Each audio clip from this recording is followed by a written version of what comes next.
हाँ बच्चों, अब जो वीडियो बना रहा हूँ चैप्टर नंबर 3 कक्षा 12 में ही आगे है।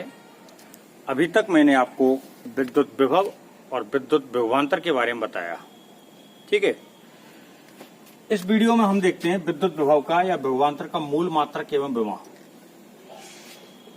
विभव या विभवांतर का क्या निकालना बेटा? मूल मात्रक एवं विमीय सूत्र याद करना है, विमा याद करनी है, ठीक बेटा। विभव या विभवांतर का मूल मात्रक एवं विमा याद करनी है। कैसे आएगी विमा याद करने के लिए? मैंने आपको बताया एक ही तरीका है कि जो भी सूत्र अपने को आता है वह सूत्र अपन लिख लें। जो भी तरीका अपन ने सीख रखा है वह तरीका अपन लिख लें। तो जो हमने सूत्र लिख रखा है विभव या विभवांतर का, वो क्या होता है? विभव या विभवांतर बराबर क्या होता है बेटा? स्थितिज ऊर्जा या स्थितिज ऊर्जा में आया हुआ परिवर्तन, और बटे में क्या होता है? आवेश या परीक्षण आवेश। विभव या विभवांतर का सूत्र क्या हो जाएगा? स्थितिज ऊर्जा और परीक्षण आवेश का अनुपात, या कह सकते हैं कि भाई स्थितिज ऊर्जा में आए हुए परिवर्तन और परीक्षण आवेश का अनुपात। स्थितिज ऊर्जा में आए हुए परिवर्तन और परीक्षण आवेश का अनुपात क्या कहलाता है? विभव या विभवांतर। स्थितिज ऊर्जा क्या होती है? स्थितिज ऊर्जा होती है किया गया कार्य।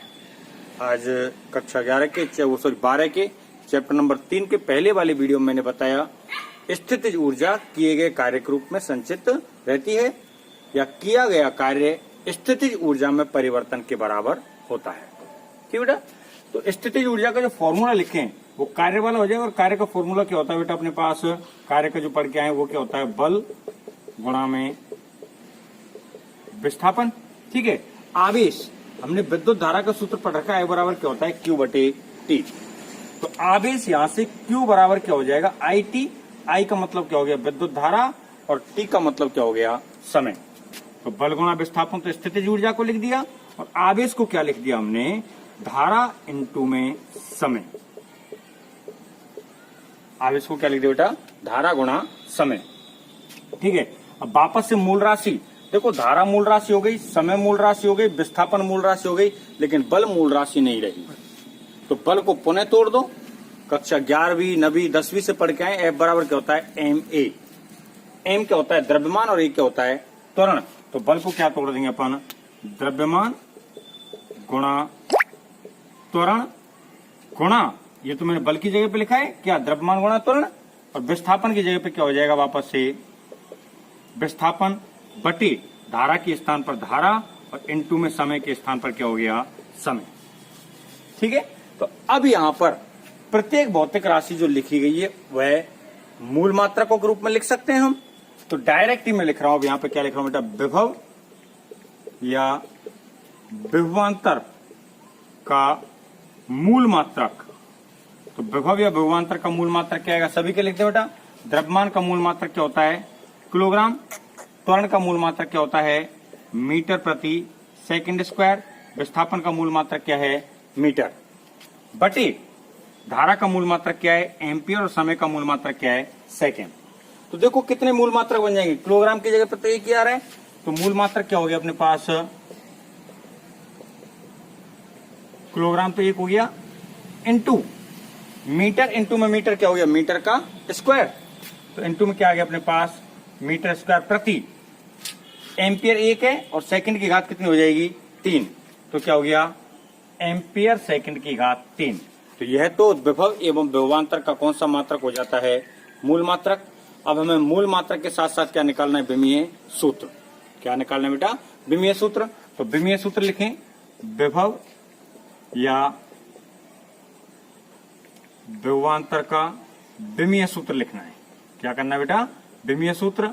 और विमीय सूत्र क्या होता है? मूल मात्रकों के पदों में या मूल मात्रकों की घातों के रूप में किसी भौतिक राशि को लिख दिया जाए, ठीक है। तो विमीय सूत्र में यहाँ पे 4 चीज लिखेंगे। MLTA। M द्रव्यमान, द्रव्यमान की घात कितनी आ रही है? एक घात को लिखते नहीं। L लंबाई, लंबाई की घात कितनी आ रही है? 2। T समय, समय कहाँ आ रहा है? नीचे। ऊपर घात ले जाएंगे तो कितनी घात हो जाएगी? -3। A इसकी घात क्या हो जाएगी? -1। ठीक बेटा। तो यह क्या हो गया, विभव एवं विभवांतर का मूल मात्रक एवं विमा। ये क्या ज्ञात हो गया बेटा, विभव एवं विभवांतर का मूल मात्रक एवं विमा। ठीक है, अब इसी में मैं आगे चलता हूं, एक छोटी सी डेफिनेशन और आएगी। वह डेफिनेशन होती है अपने पास एक इलेक्ट्रॉन वोल्ट। क्या होती है बेटा, एक इलेक्ट्रॉन वोल्ट। यही अपन ऊर्जा को निर्धारित करेंगे। तो मैं यही दिख रहा हूं, थोड़ा सा उसको इधर समझा देता हूं। एक इलेक्ट्रॉन वोल्ट, इसको एक ई भी लिखते हैं। एक इलेक्ट्रॉन क्या होता है, एक आवेश होता है, और वोल्ट के साथ भी गुणा कर तो एक वोल्ट। वोल्ट क्या हो गया, विभव हो गया। यानी कि आवेश और विभव का गुणा हो रहा है। क्या हो रहा है, आवेश और विभव का गुणा हो रहा है ना। तो आवेश और विभव का जब गुणा हो रहा है तो अपने पास विभव का सूत्र क्या होता है, देखो विभव बराबर क्या होता है, कार्य या स्थितिज ऊर्जा। विभव बराबर क्या होता है, स्थितिज ऊर्जा, या स्थितिज ऊर्जा क्या लिख सकते थे, कार्य। स्थितिज ऊर्जा और बट्टे में क्या आ जाएगा, आवेश। स्थितिज ऊर्जा और बट्टे में क्या आ जाएगा, आवेश। तो यहां से स्थितिज ऊर्जा बराबर क्या आ जाएगी, देखो स्थितिज ऊर्जा बराबर क्या हो गया, विभव, और इनटू में क्या आ गया, आवेश। विभव और इनटू में क्या आ गया, आवेश। तो स्थितिज ऊर्जा का मात्रक क्या होता है अपने पास, जूल। स्थितिज ऊर्जा का मात्रक क्या होता है, जूल। ठीक है, और साथ ही साथ विभव का मात्रक क्या होता है, वोल्ट। और आवेश, या फिर इधर से ऐसे लिख सकते हैं इसको, विभव का मान कितना ले लें, एक, और आवेश का मान क्या ले लें, एक। तो ये क्या हो जाएगा, एक वोल्ट का विभव और एक इलेक्ट्रॉन के बराबर आवेश। एक वोल्ट का तो विभव ले लिया और एक इलेक्ट्रॉन के बराबर क्या ले लिया हमने यहाँ पे, आवेश। तो स्थितिज ऊर्जा का मान क्या हो जाएगा अपने पास, एक इलेक्ट्रॉन वोल्ट।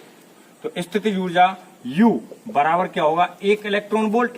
कब हो जाएगा, जब अपने पास B बराबर कितना वोल्ट ले लिया जाए, एक वोल्ट, और Q बराबर कितना ले लिया जाए अपने पास यहाँ पे, एक कूलम। Q बराबर क्या ले लिया जाए, एक कूलम आवेश, और विभव को कितना ले लिया जाए, एक वोल्ट के बराबर।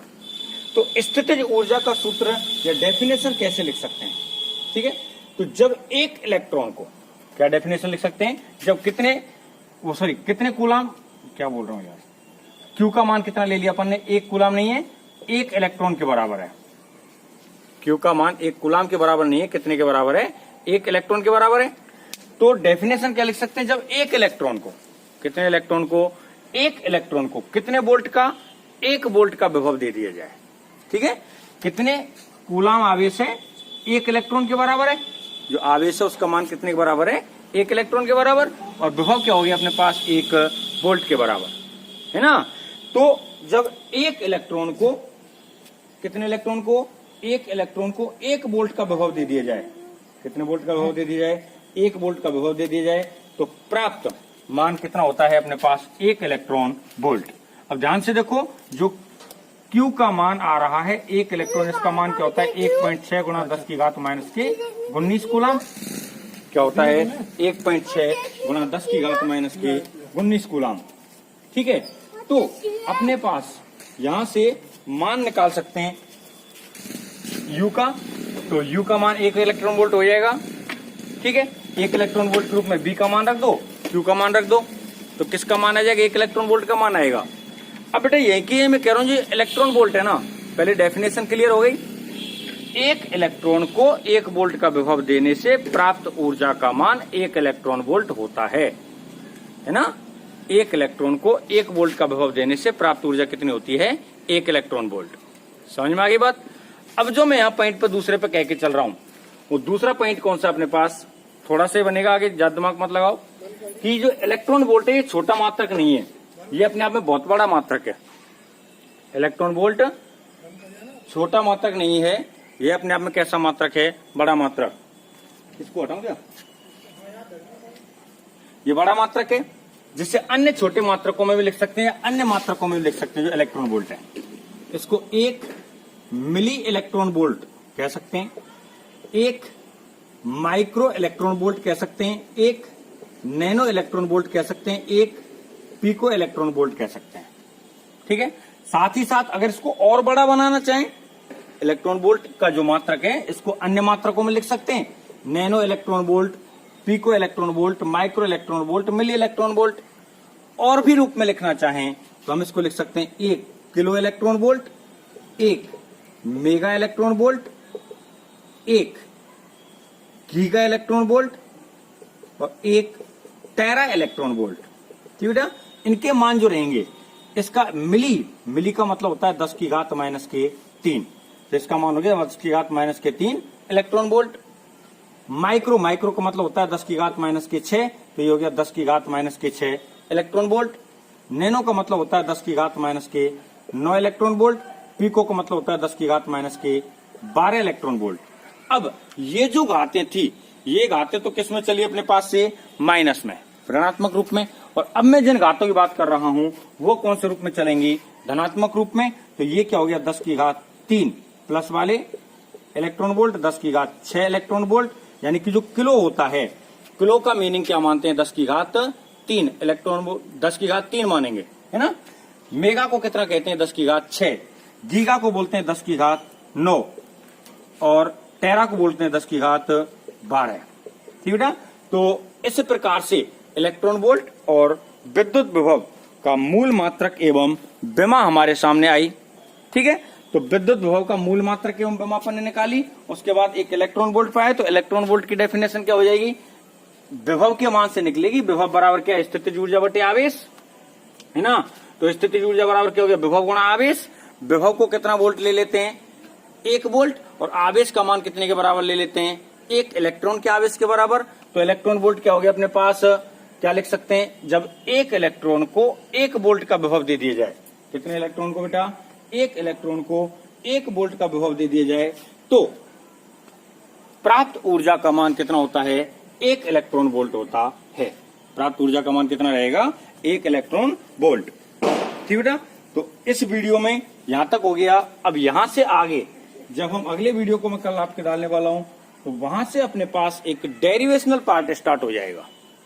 ठीक है, और एक एक दिन में अपन 2 या 3 डेरिवेशंस डालेंगे। ठीक बेटा, जिन्होंने बच्चों ने चैनल को सब्सक्राइब नहीं कर रखा है वो सब्सक्राइब जरूर कर लें, जिससे आपको वीडियोज मिलते रहें और मेरा फायदा हो जाएगा, तुम्हारा होगा नहीं होगा। तो विक्रम गुरु जी को नुकसान क्या कर रहे हो भाई, फायदा कर लो कुछ। ठीक है, तो इस प्रकार से आज के लिए इतना ही है।